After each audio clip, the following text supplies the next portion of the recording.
Protect ചെയ്യാൻ ഒരു close ഇട്ടിട്ടുണ്ട് അദ്ദേഹത്തിന് സെക്ഷൻസ് കോർട്ടിൽ അപ്ലൈ ചെയ്യാൻ. അതിന്റെ കാലാവധി 2-3 ദിവസത്തിനുള്ളിൽ കഴിയുന്നതോടുകൂടി അദ്ദേഹത്തിന്റെ വണ്ടി പിടിച്ചെടുക്കുമെന്നും അദ്ദേഹത്തെ അറസ്റ്റ് ചെയ്യുമെന്നും പോലീസ് സ്റ്റേഷനിൽ നിന്ന് ഞങ്ങൾക്ക് ഉറപ്പ് ലഭിച്ചിട്ടുണ്ട്.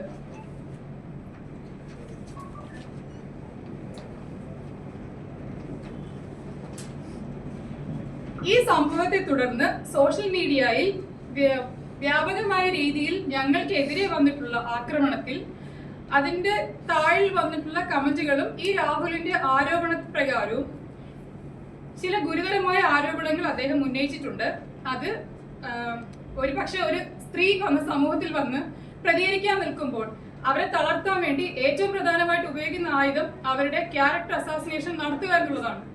എന്നാൽ അത്യാവശ്യം ബോൾഡായ രീതിയിലുള്ള ഒരു പ്രൊഫൈൽ കീപ്പ് ചെയ്യുന്ന എനിക്ക് എന്റെ ഒരു ബോഡി എക്സ്പോഷർ ചെയ്യാനോ അല്ലെങ്കിൽ ആ രീതിയിലൊരു ക്യാരക്ടർ അസാസിനേഷൻ നടത്താനോ ഒരു പോസിബിലിറ്റീസും കിട്ടാത്തതിനാൽ ഞാൻ 4-5 കേസുകളിലെ പ്രതിയാണെന്നും റിമാൻഡിൽ കിടന്നിട്ടുണ്ടെന്നും അരുവിക്കര എന്ന് പറയുന്ന ഒരു ഗ്രാമപഞ്ചായത്തിൽ നിന്ന് ഞങ്ങളുടെ കുടുംബത്തോടുകൂടി നാട് കടത്തപ്പെട്ടതാണെന്നും ആരോപിച്ചിട്ടുണ്ട്. ഞാൻ ഇതിനു മുന്നേ ഉള്ള പ്രസ് മീറ്റിലും പറഞ്ഞിരുന്നു, ഞാൻ ഖത്തറിൽ എമിഗ്രേഷൻ ഡിപ്പാർട്ട്മെന്റിൽ വർക്ക് ചെയ്തിട്ടുള്ള ഒരാളാണ്.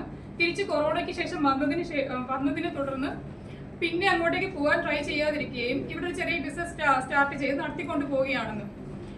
ഇവിടെ അറസ്റ്റിലാവുകയോ റിമാൻഡിലാകുകയോ ചെയ്ത ഒരാൾക്ക് പോലീസ് ക്ലിയറൻസ് സർട്ടിഫിക്കറ്റ് എന്ന് പറഞ്ഞ ഒരു സർട്ടിഫിക്കറ്റ് വാങ്ങി ഒരു വിദേശ രാജ്യത്ത് പോയി ജോലി ചെയ്യാൻ സാധിക്കില്ല എന്നുള്ളത് എല്ലാവരും മനസ്സിലാക്കേണ്ട ഒരു കാര്യമാണ്. അടുത്തത്, ഈ പറഞ്ഞ അരീക്കര ഗ്രാമപഞ്ചായത്ത് നമ്മുടെ സ്വതന്ത്ര ഭാരതത്തിന്റെ ഭാഗമായ ഒരു പഞ്ചായത്താണെന്നുള്ളതും അവിടെ നിന്ന് ഒരാളെ നാട് കടത്തപ്പെടാൻ ഉള്ള സാഹചര്യം നിലവിലില്ല എന്നുള്ളതും മനസ്സിലാക്കേണ്ടതുണ്ട്. ഇനി അരീക്കര ഗ്രാമപഞ്ചായത്തുമായിട്ട് എനിക്കുള്ള ബന്ധം അവിടെ ഒരു ഡാം ഉണ്ടെന്നും അത് കാണാൻ ചെറിയ ക്ലാസ്സിൽ ഞാൻ പോയിട്ടുണ്ടെന്നുള്ളത് മാത്രമാണ്. എന്റെ നേറ്റീവ് പ്ലേസ് വട്ടിയൂർക്കാവാണ്. അവിടെയാണ് എന്റെ പ്രാഥമിക വിദ്യാഭ്യാസം കംപ്ലീറ്റ് ചെയ്തതും. അവിടെയുള്ള ഓഡിയോ വിഷ്വൽ റിപ്രോഗ്രാഫിക് സെന്റർ എന്ന ഗവൺമെന്റ് സ്ഥാപനത്തിലാണ് എന്റെ അമ്മ വർക്ക് ചെയ്തിട്ടുള്ളതും. ആ ഭാഗത്ത് ഒരു പക്ഷെ അന്വേഷിച്ചാൽ എന്റെയോ എന്റെ ഫാമിലിയുടെ ഹിസ്റ്ററി എടുക്കാവുന്നതാണ്. പിന്നെ പറഞ്ഞിട്ടുള്ളത്, എന്റെ മകൻ കഞ്ചാവ് വിൽപ്പന കേസിൽ പോയിട്ടുള്ള വ്യക്തിയാണെന്നും ഇപ്പോഴുള്ള പൊതുവെ പറയുന്ന ഒരു കണ്ണാപ്പി തരത്തിലുള്ള വാക്കുകളൊക്കെ വെച്ച് അവന്റെ പ്രൊഫൈൽ പിക്കിനുള്ള പിക്ചറുകൾ എടുത്ത് അതിനെ ദുരുപയോഗപ്പെടുത്തിക്കൊണ്ടുള്ള ഫോട്ടോസ് പ്രചരിക്കുന്നുണ്ട്. ഈ സംഭവങ്ങൾ നടക്കുന്നതിന് തൊട്ട് മുമ്പുള്ള മാസത്തിൽ ദേശാഭിമാനി, മാതൃഭൂമി, കേരള കൗമുദി തുടങ്ങിയ പത്രങ്ങളിലെല്ലാം തന്നെ ഈ വർഷത്തെ ടെക്നിക്കൽ ഹൈസ്കൂളിന്റെ ഉയർന്ന മാർക്ക് നേടിയതിന് ഫുൾ A+ നേടിയതിന് ഈ കുട്ടിയുടെ ഫോട്ടോ വന്നിട്ടുള്ളതാണ്. അതുപോലെ തന്നെ ആദ്യ വർഷത്തെ സ്റ്റേറ്റ് ലെവൽ കലാ കോമ്പറ്റീഷനും കായിക കോമ്പറ്റീഷനും സെക്കൻഡ് ലെവല് സെക്യൂർ ചെയ്തിട്ടുള്ളതിനെ സംബന്ധിച്ചും ഈ കുട്ടിയുടെ ഫോട്ടോ പത്രത്തിൽ വന്നിട്ടുള്ളതാണ്. പഠനത്തിൽ ഉന്നത നിലവാരം പുലർത്തുകയും അവന്റെ എഞ്ചിനീയറിംഗ് പഠനത്തിന്റെ തിരക്കിനോടൊപ്പം തന്നെ കുടുംബത്തെ സഹായിക്കാൻ ഒരു മനസ്സുള്ള ആ ഒരു കുട്ടിയെ അങ്ങോട്ട് കടന്ന് ആക്രമിക്കുകയും പിന്നെ അവന്റെ ഭാവിയെ തന്നെ ബാധിക്കുന്ന രീതിയിൽ ഇമാതിരി ഒരു ആരോപണങ്ങൾ പുറപ്പെടുവിക്കുന്നതും നമുക്ക് ക്ഷമിക്കാൻ പറ്റുന്നതിനും അപ്പുറമായതുകൊണ്ട് തന്നെ എന്ത് പ്രതിസന്ധി വന്നാലും ഈ ഒരു കേസിൽ നിന്ന് പിന്നോട്ട് പോകുന്നതല്ല.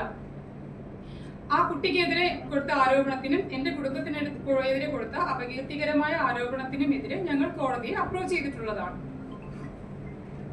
നിലവിലുള്ള സാഹചര്യത്തിൽ ഈ പറഞ്ഞ രാഹുൽ സെഷൻസ് കോടതിയെ അപ്രോച്ച് ചെയ്തിട്ടുണ്ടോ എന്നുള്ള കാര്യത്തിൽ ഞങ്ങൾ ക്ലിയർ അല്ല.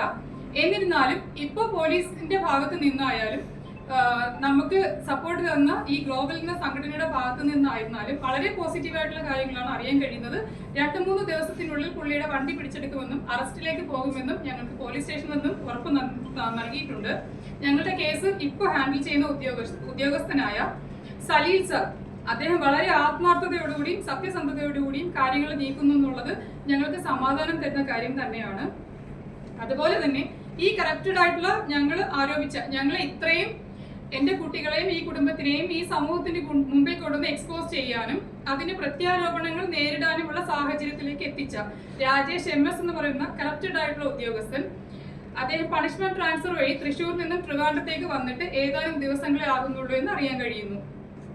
അപ്പൊ ഈ ഒരു സാഹചര്യത്തിലേക്ക് ഞങ്ങൾ എത്തിച്ച ഈ രാജേഷ് MS-നെതിരെയും കൃത്യമായ നടപടികൾ എടുക്കുമെന്ന് ഞങ്ങൾ വിശ്വസിക്കുന്നു.